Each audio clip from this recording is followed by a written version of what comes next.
Well, good afternoon to all of you who are just joining us. It is the top of the hour. We're going to give everybody maybe 30 seconds to get logged in here, and we will be underway. We're so glad that you could join us this afternoon.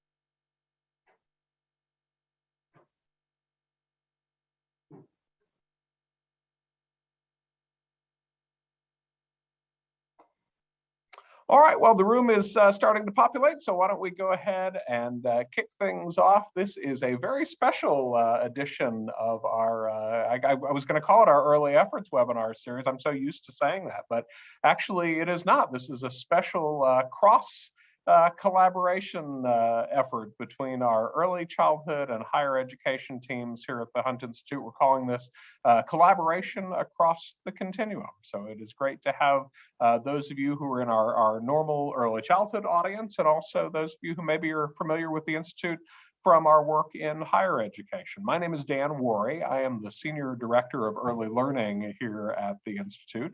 For those of you who may be joining us for the first time, the Institute is located in Cary, North Carolina, just outside of Raleigh, and we are an education policy support to America's governors and state lawmakers and other education policymakers, founded by Jim Hunt, who was the four-term governor of North Carolina. We are celebrating our 21st year in service to policymakers this year, and we cover the full continuum from prenatal on up through post-secondary and workforce. And today, again, a special opportunity to sort of combine both ends of the continuum. So we're so excited to have you. Again, in this special series that we're calling Collaboration Across the Continuum, we are aiming to leverage our knowledge here at the Institute across the full spectrum. So again, we're collaborating with our higher education team, which is led by Dr. Madeline Smith for this special session. No secret that the early childhood workforce faces many, many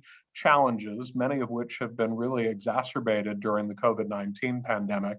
And one of those challenges is the lack of teacher preparation programs that are both accessible and affordable for early childhood professionals who want to further their education, especially true for early childhood professionals who may be working in the childcare sector. Yet we know that it takes a skilled and knowledgeable workforce to create the high quality early learning experiences that are critical to young children's healthy growth and development. Higher education institutions have a huge opportunity to help prepare the early childhood workforce, and strong teacher training can ensure that children receive really high quality care. So to understand a little bit more about the role of the higher education field in preparing the early childhood workforce, we are joined today by an absolutely rock star panel headed off by Rian Alvin, who is the Chief Executive Officer at the National Association for the Education of Young Children. We're also joined from NAEYC by Mary Harrell, who is the Senior Director of Higher Education Accreditation and Program Support at NAEYC. Dr. Reginald Williams, Professor and Coordinator of the Early Childhood Education Program at South Carolina State University, so a fellow South Carolinian in Reggie, and also Megan McCann, who is a Senior Policy Analyst at the Education Commission of the States. Panelists, we are so glad to have all of you join us today. Thank you for taking time out of your busy schedules, and we'll go ahead and kind of kick things right off. Rian, I'm going to want to start with you. Obviously, as the CEO of the National Association for the Education of Young Children, which is the nation's kind of largest and most prominent professional organization in the early childhood field, I know that the needs of the early childhood workforce are sort of seldom out of your mind. Under your leadership, NAEYC has helped to convene the Power to the Profession task force that has really gone a long way toward defining the field field as a profession. And then here more recently, NAEYC released a great resource called Preparing the Profession, Perspectives of Higher Education Leaders on the Future of the Early Education Workforce, which was intended to elevate the status of and the investments in early childhood education. So with that great background in mind, Rian, what would you share from your recent experiences at NAEYC in terms of higher education's role in helping to develop the early childhood workforce? Thanks, Dan. It's great to be with you, and thank you to the Hunt Institute and to my colleagues here today. So great to see everybody. And yeah, we care deeply, obviously, about how the early childhood education profession is doing and their access to higher education. Let me just talk a little bit briefly about power to the profession and then to the report and sum it up with higher ed.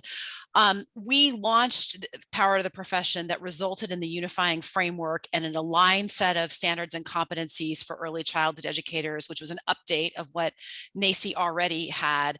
And the impetus was the fact that we have 20 plus years of neuroscience economic evidence that supports this as being needing to be a highly qualified, well-prepared early childhood education profession. And yet we have this discombobulated set of policies that do anything but make a cohesive, aligned profession. So despite the quality, despite that we know needs to be there, we have, depending upon what age of the child you're serving, what state you live in, what the funding stream is for your program, what type of program you're in, you could need qualifications, everything from having a high school diploma to needing a master's degree in early childhood education. And the intent was to say, if we care deeply about this profession and want to have this robust profession, that early childhood educators actually have professional salaries, health insurance, and retirement benefits, we have to align as a professional field of practice. And so the unifying framework,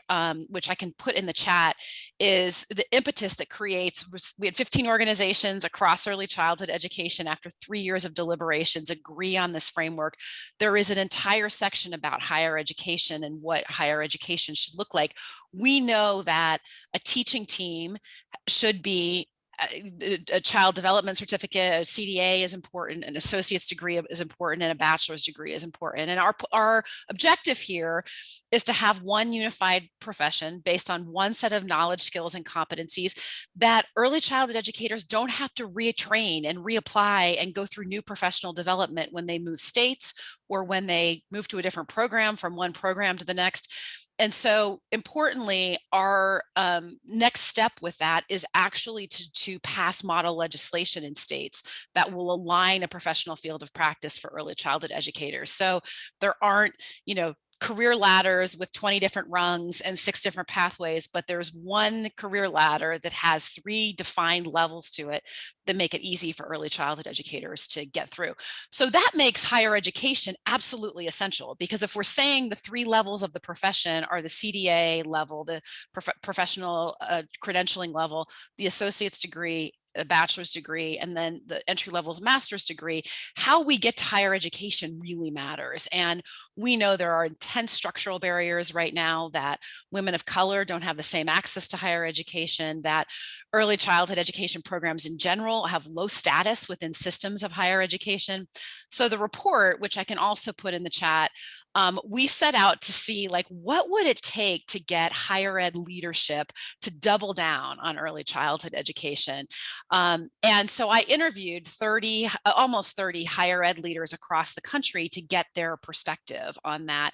And I know we'll have a chance to talk a little bit more about it as we continue on in the conversation, but it's not going to shock you that their perspective is similar to the things that we know, that if the financing existed, if early childhood educators could graduate from degree programs and know that they could have professional salaries and health insurance and pay off their student loans and be equipped to stay in the profession as a career, if there were research dollars flowing, that institutions of higher education would be very interested in pursuing this. But right now, there's low demand because there's not much incentive to go through a higher education degree program.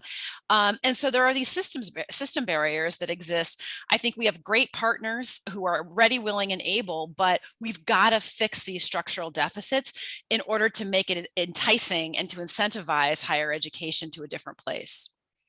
Absolutely. Thank you, Rin. And Mary, I'm going to jump to you in just a second, but as I always do, I'm always so eager to jump directly into the content that I have left out housekeeping reminders. So let me just say quickly.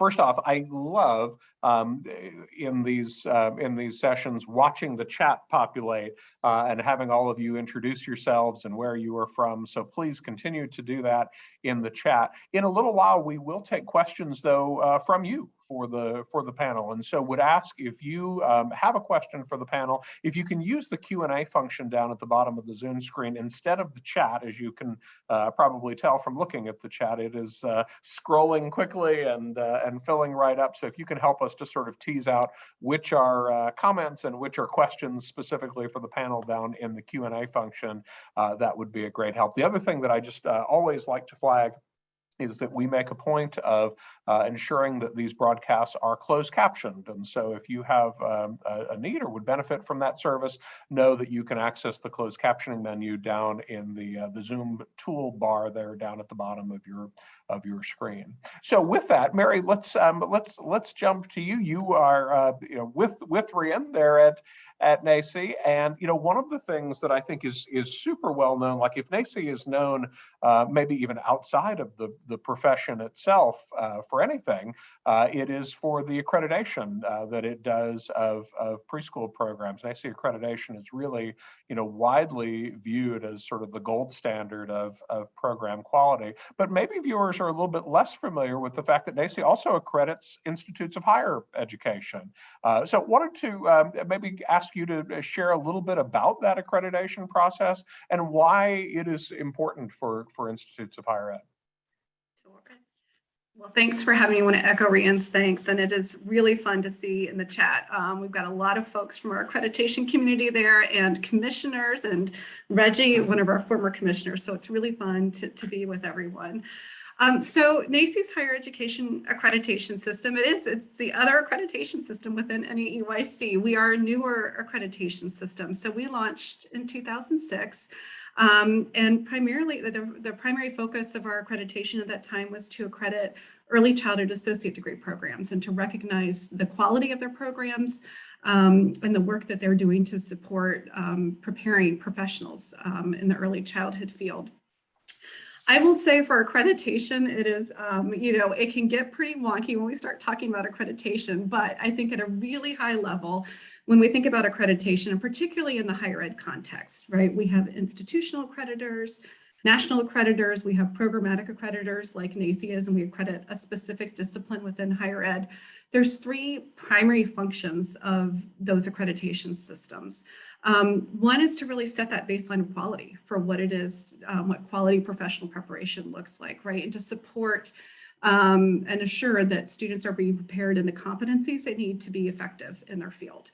The second is really around supporting the infrastructure and programs and helping identify what those key components are, and really thinking about accountability and quality assurance, right? This is about making sure the individuals that graduate from these programs are safe to practice effectively.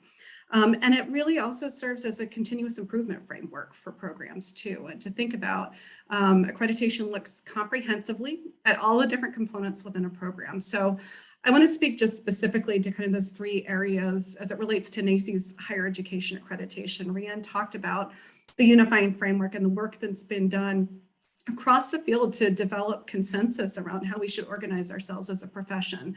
And as she said, through that unifying framework, a core set of standards and competencies were identified for early childhood educators. This is about what they need to know and be able to do to effectively work with young children and their families. It lays out recommendations for higher education and what the infrastructure needs to be.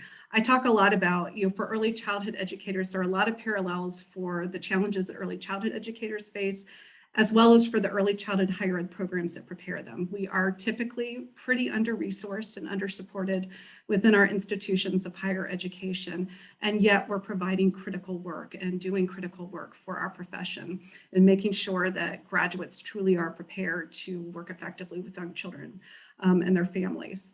So I would say, in terms of the functions for accreditation, NAEYC higher ed accreditation, one of the primary functions is that it's aligned to those recommendations in the unifying framework.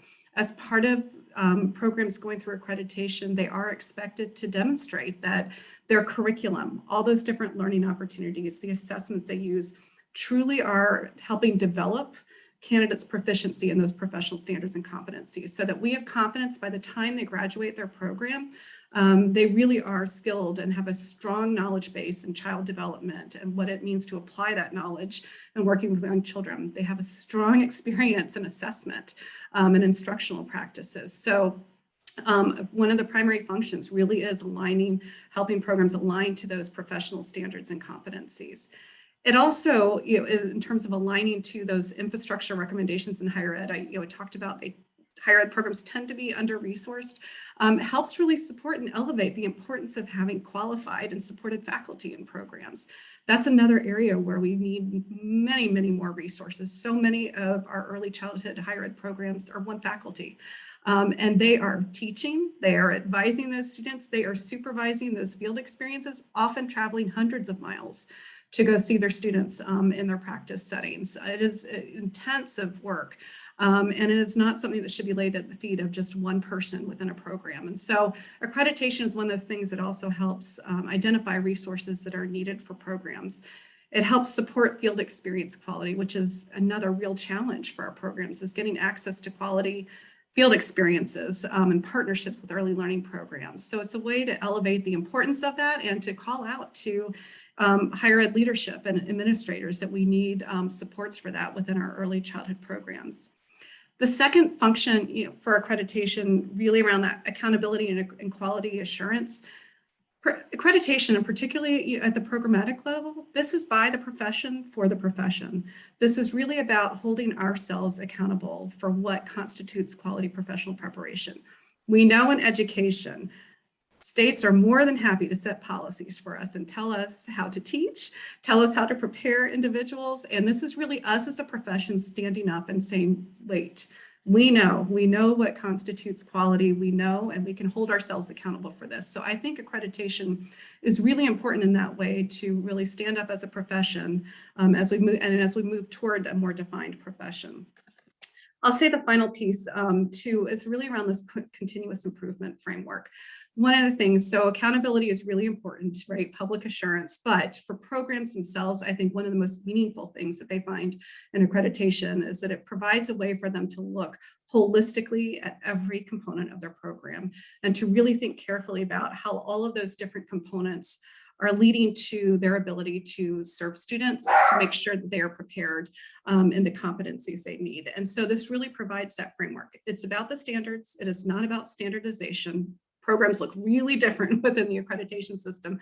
And that's a great thing because we're serving different communities and different students. We're in different states, but it really is coming together around a common set of standards and building that cohesion that leads to, regardless of whether you graduate from a rural program in South Carolina, urban in New York City, we're confident every student's prepared in those standards and competencies. Mary, thank you. And Reggie, I want to bring you into this conversation. You are living this work day to day as a teacher educator at South Carolina State University, which is located in Orangeburg, South Carolina. Share a little bit about the program there at South Carolina State and your perspective on the role that higher ed is playing in preparing the workforce. Thanks, Dan. I appreciate being on this panel with these excellent ladies and legends and Hall of Famers and All-Stars.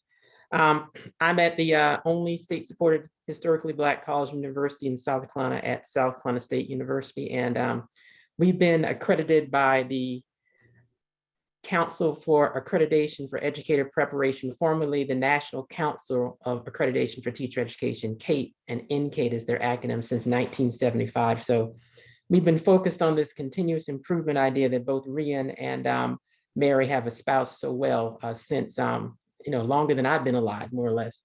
And it all goes back to accountability.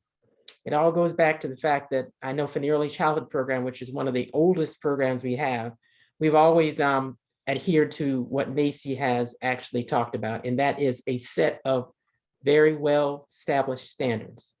And that's been the thing that has kept this program continuing to progress, even as education becomes so meticulous, so surgical, and sometimes so frustrating when it comes to showing that a program has impact. That's what we call it at our level, program impact. That means that when our teachers graduate, and we are a early childhood licensure program, meaning that we train teachers to go into the public school system in South Carolina. Yeah, a lot of them go into childcare centers, but we're actually training licensure teachers, and that raises the bar a bit. But we are supposed to go into the classroom, and the teachers are supposed to ensure that they actually are causing children to learn. Even in these times, we continue to try to see if we can maintain our standards for NAEYC as best we can, because that's what we stand on, the National Association of Education Young Children Standards, because those are the standards that are based in evidence. And we're making sure that we're doing the best we can to ensure that we're using development appropriate practice in our program. And we're trying to also make sure that in our training for higher education, especially at this higher education level, that they have a good deal of apprenticeship opportunities in their clinical practice, their internships, and their field experiences that actually not only look like them, but actually look very different from them, so that they're teaching a wide swath of children. And at the end of the day, we also want to make sure that the teachers, such as me, actually are reflecting the kind of students in the classroom. I'm an African-American male, and there are a lot of African-American males in the classrooms around Orangeburg. So it helps for them to see African-American males in the classroom, just like it helps them to see Latino males and females, because we have a growing Latino population. So we make sure that we're doing the best we can to make our education program look as best it can. But we're also focused on data. We have to make sure that we are constantly collecting information, reflecting on that information, and making sure that it aligns with our state competencies, because the South Carolina Department of Education, our local education authority, has certain expectations for our teachers that are very much focused on having structured teaching in the classroom. So we have to check using key assessments at every juncture of our program, from the beginning of the early classes to the middle part of the classes to the end, to ensure that the students are not only learning the theory and the content that they have to learn for their licensure tests, but they actually know how to apply it in such a way where when they get evaluated, they will be able to see feedback in that evaluation and be able to get better, so that children will learn. It's not just about putting on a show. It's about, at the end of the day, children are making progress in learning their skills and knowledge. So that's how it is on my level. Now, I will say one thing, though, is that the force that I'm working with now is a bit older than when I first began. I mean, I dealt with a lot of 20-year-olds, 18-year-olds, 19, 20, 21. The field is a lot older where we are now. There are many more adults that are going back into the profession after changing careers. There are much more older 20-year-olds. As they say in my neck of the woods, there are many more older heads than new heads, and people are now driving in. So therefore, we're having to really shift as much as we can to providing dual delivery and remote at a distance. That brings up some very interesting concepts for preparation of teachers when you're not always in the classroom with students and with professors. So that's kind of a take on where I am right now. Reggie, talk a little bit about how South Carolina State is closing that gap on the remote teaching and so on. So before 2020, March 2020, I say pre-pandemic and post-pandemic, but before pre-pandemic, we did it like a lot of other colleges did, and I'm sure they're doing it like we did it then, is that we had most of our classes. I think, for example, out of all the early childhood classes that we had, all of them except for one were given traditionally with people coming into the class and being in flesh and blood in front of people. And then, of course, we injected, a learning management system like Blackboard or Genzabar or whatever. We used that sort of as an addition to everything. And yes, we did have some interactive whiteboards, but they were mostly used when we needed to. But once the pandemic came and we had to shift to remote learning, now it became a given that every class that we had, even if it was given as in person, had an actual piece of remote at a distance option involved. So every classroom now has an interactive whiteboard. All of us now use Microsoft Teams in order to make sure that we are delivering instruction online to students. Many students often have the option, either formally or informally, to take a class either online, in person, or blend. I've been very fortunate that before they even started, I was doing that. So my students, when they come in, they can either come into class, They can meet with me online, or they can do either or. Same expectations apply when it comes to attendance and assignments. And they have really taken that well, because many students work now, and therefore being able to go to school, listen to the class on the phone, be able to get the PowerPoint or the notes on your phone or on your pad and have it emailed to you using cloud-based documents, links, all that has allowed us to pivot to remote learning. Now, here's the difference. The issue that we still have, and I have to admit this, is that delivering a dual delivery service so that there is good clinical internships and clinical experience and apprenticeships and field experience is still a challenge. It is a very expensive endeavor for many universities, including HBCUs, to be able to provide a very seamless delivery system for doing field experience remote at a distance. So we still are in a position now where when students go out and do their field experiences, before they would go into the classrooms, professors would come in, observe them 3 times, 7 times, whatever. But now this is done through Microsoft Teams, because many of our school districts are still in a remote distance mode to a certain extent. And therefore, when students come in and learn, the teachers are able to join as student teachers either online, or they're able to join in person, or it's a combination of the two, because the teachers themselves want these teachers to be able to know how to do dual delivery. So it's very different than it was before. Students have not been able to pivot as much to that, because being in the classroom with children, I have to admit, is something that is very untenable. I mean, you can either be with children or you won't be with children. As one of my students was, you're either going to be with them or you're not going to be with them, he said. So he said in between seems kind of weird. So that's still a part of higher education preparation we still have to work out, sir.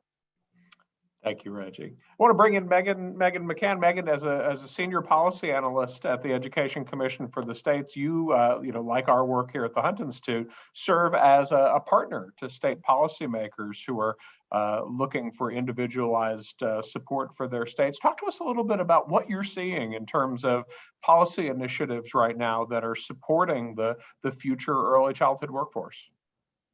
Yeah, thanks, Dan, and thank you for having me on the panel today. I'm thrilled to be here. And I'll kind of pull us up to a 50,000-foot level and take kind of an overview look at some state policies that we're seeing.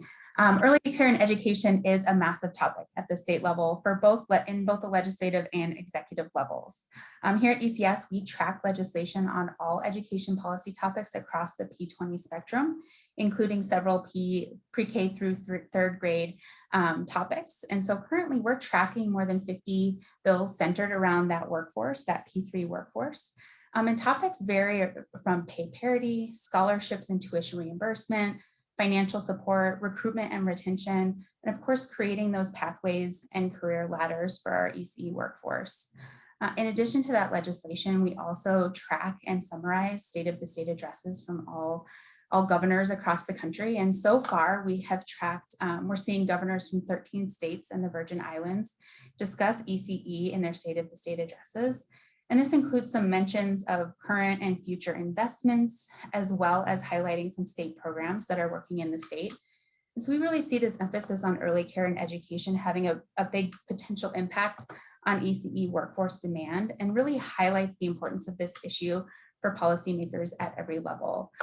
A few other initiatives, and I'll get into a few state examples here that we've seen in legislation and otherwise, are around alignment and inventories of what exists in the states, apprenticeships, and supporting the whole student.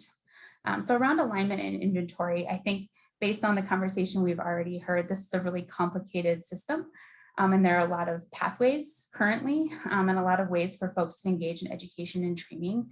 And so some states have taken some action to try to smooth out those pathways and try to make that experience a little bit easier for our ECE workforce. So an initiative in Massachusetts brings together the Department of Higher Education and Early Education and Care to really align community college degrees and credits to four-year institutions. So some of that alignment across systems and institutions.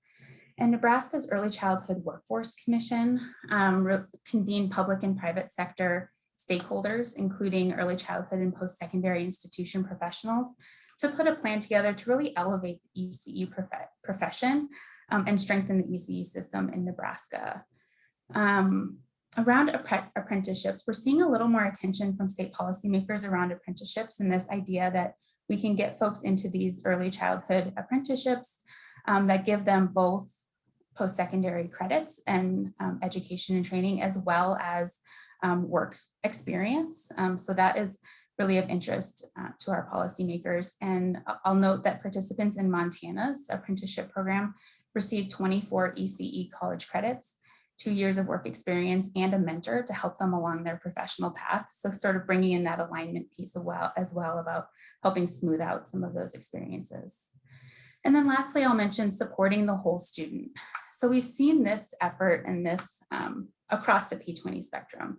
So we see a lot of whole child policies and conversations in the K-12 space, but we're also seeing some of these efforts happening at the post-secondary level. And we actually recently released a report on community college approaches to supporting students. And one of the approaches that we highlight is around 2-generation strategies. So thinking about how we can support student parents and their children in order to support recruitment, retention, and persistence in post-secondary education. And this really has a couple of benefits. So for ECE educators, this can be a really important support in helping them participate and complete their post-secondary education. But for post-secondary institutions as well, it may increase recruitment and retention into these programs, while also providing an on-site field training option for ECE students. And I'll highlight one example that I saw recently. It's actually my alma mater, which is how it came to me just this week. It's from Colorado State University, where their early childhood center provides both early child care and education for children from ages 6 months to 6 years, while also primarily serving as a laboratory school for the Department of Human Development and Family Studies. So really seeing both of those benefits. So supporting student parents while also providing this on-site field training option.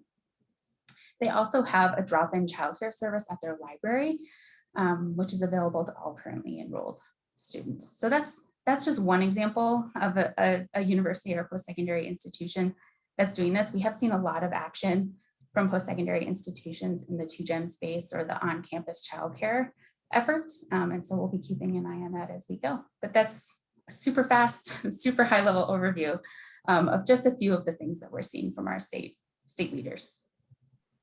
Megan, thank you. That's so helpful to hear sort of where states are and what states are focused on. And, you know, I do want to honor, because we've got a bunch of great questions that are stacking up in the Q&A. So I want to shift here to audience questions in just a moment. But I thought maybe appropriate, you know, frequently we say, like, you know, if you could speak directly to policymakers, what would you tell them in this moment? And it strikes me looking at the chat today, Ryan, in this case, you are speaking directly to many policymakers who are on the line and have identified in the chat. And maybe we'll open this up to the full panel, but Ryan, maybe you could start. You know, we've heard a little bit from Megan about where states are right now. What advice would you give to the policymakers on the line here in terms of where they need to be focused and where states need to go next? Yeah, thanks, Dan. So we have agreement that access to high quality, affordable higher education matters for this profession. It matters for the outcomes we get for kids. It matters for the level of quality in a program. If we're there, then the next step, which I'm going to assume we are, then the next step is how do we start to alleviate all of the structural barriers that exist? And so much rich information came from the higher ed leaders that I spoke with in the report I referenced, which, by the way, was sponsored by the Stone Foundation, which we're incredibly grateful for. But good news is we don't have to convince anybody that the brain science matters, that there's importance in early childhood education. Even from higher ed leaders, the number one thing they cited was compensation. And why go get a degree? What's the motivation to get a degree, right, when you're going to make $12 an hour? So to policymakers, fixing the financing of the early childhood system is what matters most. And the number one thing that can happen is reimbursing programs for the actual cost of care for 2022 rates. When we pay so much less than what it actually costs to serve children, everything suffers. We build a system on backs of an underpaid workforce. And so the incentive isn't there to then go to higher education, to stay in a career. And so we disincentivize it. That is hands down the number one thing. The second thing that we've got to do is have the structures and supports in place to make sure that learners can be successful. And I'd really point to HBCUs, to Hispanic serving institutions, to tribal colleges, to community colleges as leading the way on this, and understanding all of the things that need to be in place to help learners. It is cohort models, it is classes in the evening and on weekends, it's childcare that's available for the learner. I'm a huge advocate for childcare, on-campus childcare. The CUNY system in New York is leading the way in that. They have 17, every single campus has a childcare center on it. And to hear their leadership talk about the difference that's made for the learner, for the student, is really quite remarkable. Where there are institutions of higher education where the community around them have invested in early learning, it's mattered for the pipeline of the program. So for example, political subdivisions, cities, counties that have invested in universal preschool, you see then much more demand for early learning, for students in early learning higher education programs. And so they signal support. The other thing I'll just mention that isn't as directed to policy leaders, but it matters, is there was a direct through line in support from higher education leadership and the status of the early childhood program. So if a community college or a university or a system president or provost or chancellor came in and was all about early childhood education, the program simultaneously rose in status. And you saw faculty who had been in early childhood education programs become deans and become provosts and become, administrators in the system. And so as we're thinking about hires, as we're thinking about leadership in higher education, thinking about how you cultivate a program status, it matters who is at the top, quite frankly, and the tone that person sets for the status of the early childhood program. And I saw that across the interviews that I conducted. Terrific. I want to jump to questions, but Mary, Reggie, Megan, anybody want to weigh in on this question of advice to policymakers? One thing that I would like to add is just to expand on Rian's excellent points, is to make sure that there's still much work needs to be done on research and high quality education as well as early childhood education. And the Higher Education Act has a program that I had some experience in when I was in graduate school called the Teacher Quality Partnership, the TQP grants. And that is a grant that ensures that you're making it a priority that you articulate high quality education, not only between community colleges and baccalaureate programs, but that you bring in your schools involved with it too, so that you can explore what is considered to be high quality. So advocating for increased funding in those programs and expansion of those grants for RFPs would be good, as well as teach grants to ensure that they are much more accessible to early child educators, and loan forgiveness programs in community colleges as well as in higher education programs, both non-licensure and licensure track, because many of those folks have to do school and work at the same time. And just to echo one of my babies, the campus program, childcare means access for parents in schools, is something you can do in order to ensure. I deal with a lot of single mothers in my classes, that they can put children in childcare and also go to school. So taking those centers on campus and ensuring that they have the funds in order to put these children there so they can go to school. That's what I would tell policymakers on the state and local levels and federal levels. Fantastic. Let's jump in. We've got a bunch of questions. Mary, I may direct and maybe combine a couple, because there are several questions in the chat about CAEP accreditation, and Michelle asked, how does NAEYC's accreditation compare with that, say, CAEP accreditation? Does one need to complete both?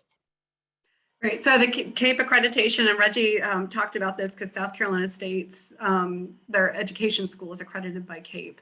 And so that's the accreditor that accredits the entire educator preparation program at the institution that might house many different licensure programs within it. NAEYC's higher ed accreditation really hones in on the early childhood higher ed program in the college and university. And it takes a really comprehensive look from the governance of that program, the faculty, how the program of study is organized, its work around the competencies, the field experiences, and does that real deep dive into how that program is organized to support the preparing early childhood educators. And so the scopes, I would say, of CAPE accreditation and NAEYC accreditation are different. We were previously part of the CAPE system. They have organizations, service spas, which are not like what they sound, sort of specialty professional associations that would go in and do reviews of discipline-specific teacher education programs. But we made a decision to step away from that to really fully invest in our higher ed accreditation system, because it is a more comprehensive review of early childhood programs. It's more aligned to what the profession wants in early childhood professional preparation programs. So now we accredit through the master's degree level in our own accreditation system. Great, Mary, thank you. Reggie, this looks like a great question for you. Edward is asking in the chat, and I guess noting really, that in early childhood, we need to prepare teachers not only to work with children, but with their families to ensure school success. And so Edward is asking, what sort of formal coursework are pre-service teachers being exposed to, including maybe experiences during practicum that help, not only in the classroom, but prepare them to work productively with families? Thank you for that question, to Edward. It depends on the design of the program, because when you put together a higher education program, there's certain general education curriculum requirements that have to be in there, and then you fit in your degree requirements in there. And oftentimes those general education requirements can sometimes elbow out classes that are specifically designed for parent involvement. Some schools are able to fit them into other courses and combine them with other competencies in other courses. That's what we have done. Instead of actually having a course that actually focuses on parent involvement, we've kind of taken all of the parent involvement, all of the family involvement skills and competencies, and spread them across our assessment course, our curriculum course, our literacy course, and our general education course. And in each of those courses, there's field work where students have to do some kind of project in which they involve a family within their field-based class assignments, either story time or writing a letter to the parent or just coming up with a plan that they would possibly use while they're in the classroom. When they get to student teaching, that is normally the time when they really have a chance to interact with them like they should be. A lot of instructors and a lot of school districts can be very touchy-feely about students being involved with parents too early in the process. But once they become student teachers, that's when they ease them into having some direct contact with these parents so that they really have a chance to really get into the nuts and bolts of how you have to treat these children differently and these families differently. And normally it's working alongside the teacher, being in the parent-teacher conference with the teacher, meeting with the parent and the teacher when there's some kind of problem going on, and then briefing the teacher, student teacher, after they're finished so that he or she can troubleshoot and brainstorm on what worked and doesn't work. And what's scary about it is that's mostly what you get, because those are the skills that you get from the fire hydrant. When you're in student teaching, it's like a fire hydrant shooting out, and you just have to catch as much as you get. You take that basic framework and reference point, and then when you go into your own classroom, that's when you're doing the work that you need to do. That's why as a teacher, my work doesn't end once my students walk across the stage. I'm still mentoring them right now as they go through their first and second year, because many of the things that I've taught them, some of them work, some of them don't, and I've told them they have to pivot and monitor and adjust. So it's a working progress that happens for a long time when it comes to training these teachers. It doesn't just happen when they're in the 4 years. It's a continuing mentoring process I have to do as their teacher educator. Reggie, thank you. Brianna, a question, a great question here from one of the attendees about power to the profession. Obviously, as it was put together, it was this incredibly iterative process that involved so many stakeholders from across the field, and the framework was released literally just before the pandemic sort of shut down the world, and obviously then shifted a lot of attention toward kind of states' immediate responses to the pandemic. So the question was asked here: how has the pandemic either advanced or kind of stymied some of the plans to work with higher ed on early childhood workforce preparation? And are there ways that you would identify that that states can be working on implementing the recommendations, even in the current context, which has no doubt been a little challenging? Yeah, I mean, I think, Dan, I think if anything, the pandemic has demonstrated how critical it is that we have a well-prepared workforce that has access to the types of higher education opportunities that exist. We have been literally within 24 hours that DC shut down after we stood at the steps of the Capitol and launched the unifying framework. So a few things. We've been working behind the scenes mostly on several fronts. One is to transition to what will be a commission on professional excellence in early childhood education that is going to be a membership organization, semi-autonomous, housed within NAEYC, that will be the profession's liaison, if you will, to licensing system, to state policymakers on how to continue to promote the profession. And so actually stay tuned. You heard it here first. We'll have a press release coming out in the next few weeks on that. And we'll be calling for applications because we want individual early childhood educators to serve on that commission. And so stay tuned for that. The second thing we have been working on is model legislation and regulation, which I forgot was quite a slog. I haven't done it in a while. And we are close to the finish line on the legislation and regulation. And the intent is, we know that there will be some variability by state, some nuances and uniqueness, but the point is that rather than doing this 50 plus different ways, that there is a unified profession, much like nurses or speech pathologists or social workers or nutritionists across the country, that when you see one in rural Nebraska and then you see one in New York, you're seeing a person who has been prepared in a similar way with the backdrop of competencies in the same way. So that model legislation is the next step. We are working with 4 or 5 states to be early adopters of that model legislation, and working again kind of directly with those states to do that. In terms of what folks can do, the number one thing is to align your state standards and criteria competencies to the standards and competencies that came out with the unifying framework. That if there is alignment across the board, the rest of it starts to fit under that, because basically what you're saying is what we require in South Carolina for an early childhood educator to be fully prepared is what we also consider to be the same in North Carolina. So if I move, I'm good to go. And so having that alignment is really important. The final thing I'll say, and talk about like the best of times and worst of times, is we promised the field in that iterative process that we would not require additional competency requirements without fixing the compensation issue. So whether implementation of the unifying framework takes 2 years or takes 20 years, will depend on how effective we are at fixing the financing. I sound like a broken record, I know, at fixing the financing of the early childhood education system. And so as I see major federal legislation on the table with amounts of money that we've not contemplated before, this could go really quick, because if the financing and the structures in the system to pay professional salaries, health insurance, and retirement benefits, we can quickly align to the unifying framework. If that continues to take us the next 20 years, then we can't put more requirements on our workforce without having professional compensation that aligns to it. So quite frankly, back to the policymakers, Dan, it's kind of up to them on how this moves forward. Great.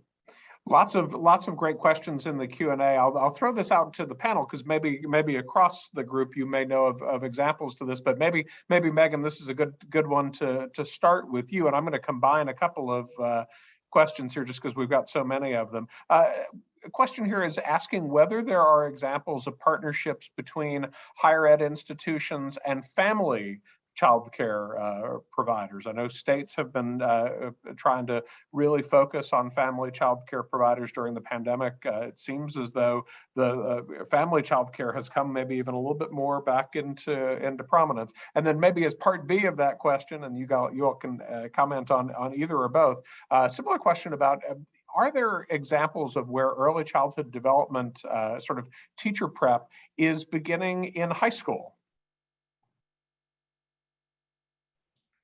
Yeah, I think both. Oh, sorry.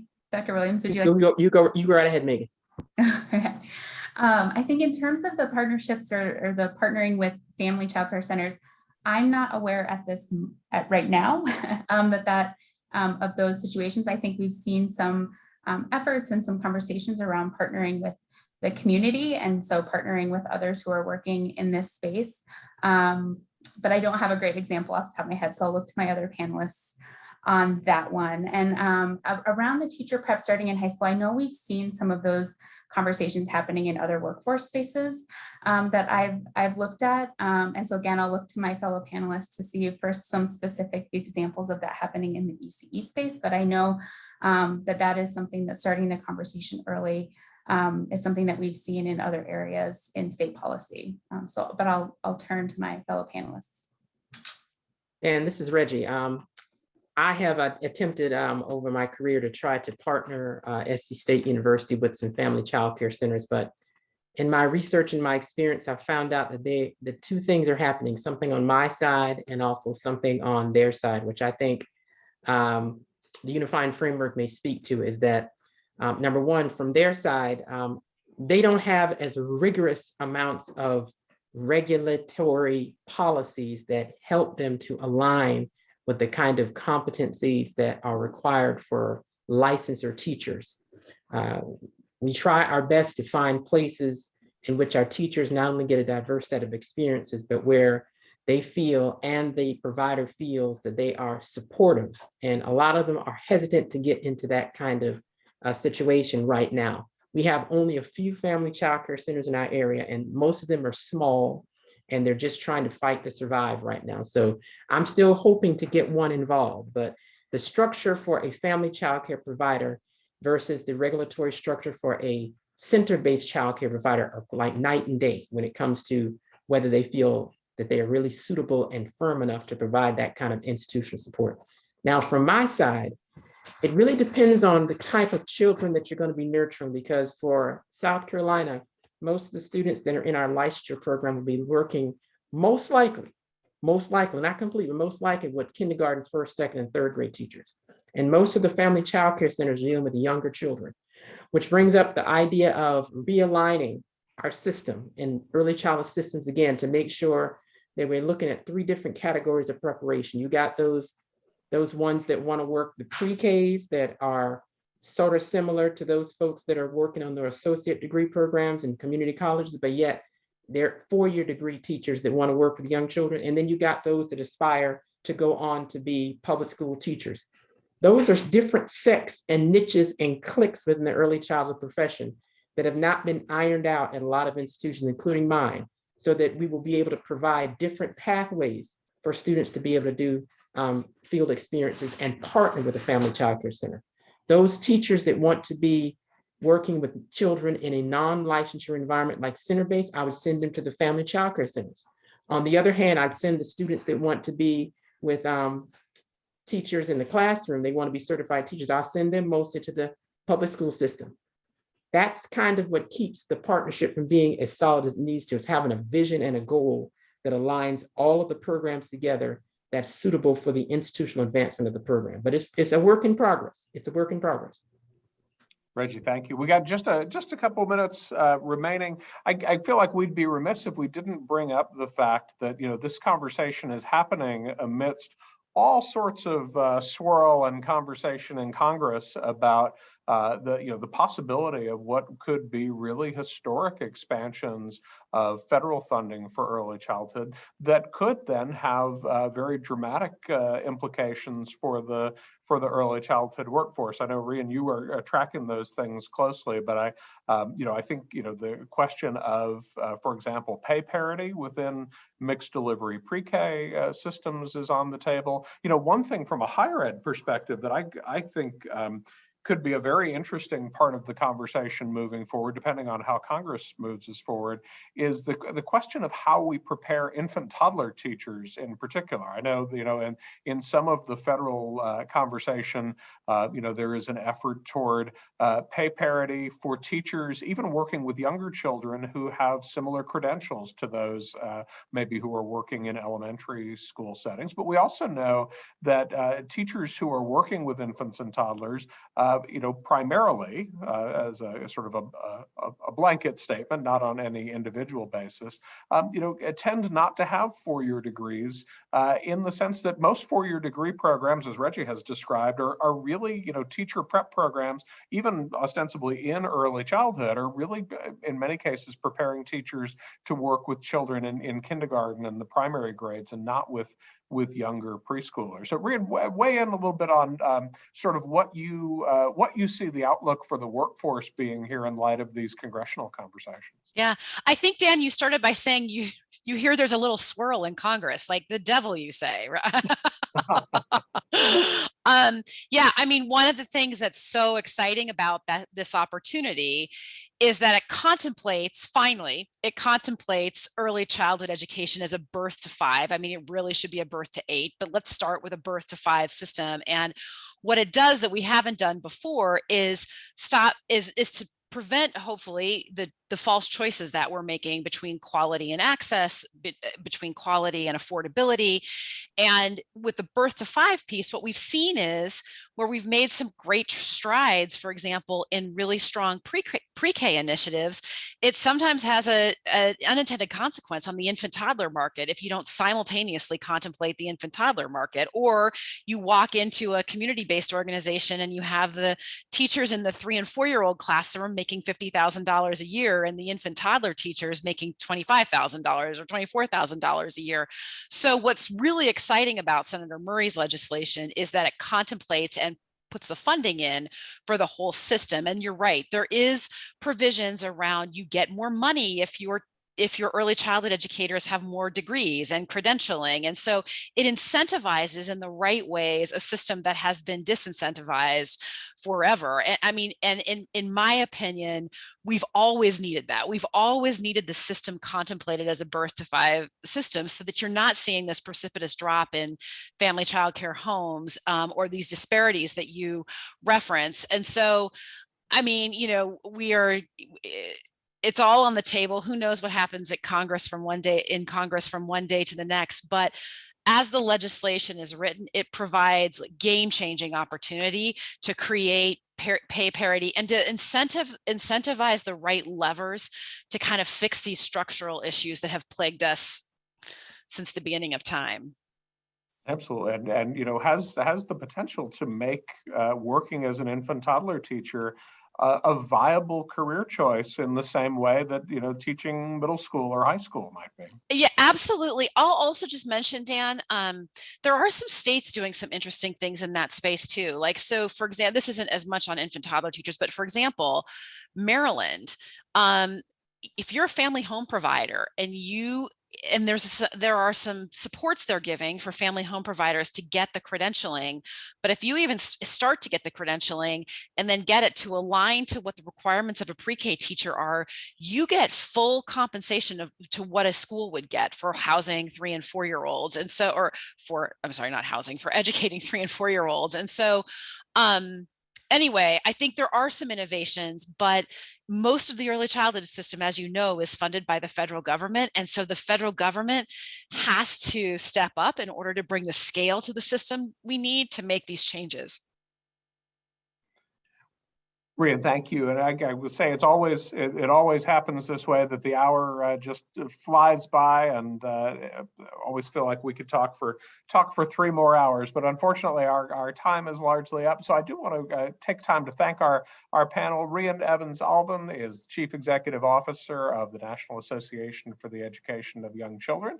Her colleague, Mary Harrell, is Senior Director of Higher Education Accreditation and Program Support, also at NAEYC. Dr. Reginald Harrison Williams, Professor and Coordinator of Early Childhood Education at South Carolina State University. Reggie, great to have you. And Megan McCann, Senior Policy Analyst at Education of the States. Thank all of you for taking time out of your busy schedules to participate in the conversation this afternoon. And as always, thanks especially to all of you who tuned in to participate in the conversation. It's been great to follow along and watch the chat and the relationships that are being built. Do want to put in a quick plug. Next Tuesday, April 5th at 2 p.m. p.m., we will continue some of the conversation we were just having on pre-kindergarten. We're going to be talking with leaders from NAEYC, from South Carolina First Steps to School Readiness, and from the Alabama Department of Early Childhood Education on how states are creating robust mixed delivery pre-K systems that incorporate not only public school districts, but private and community and faith-based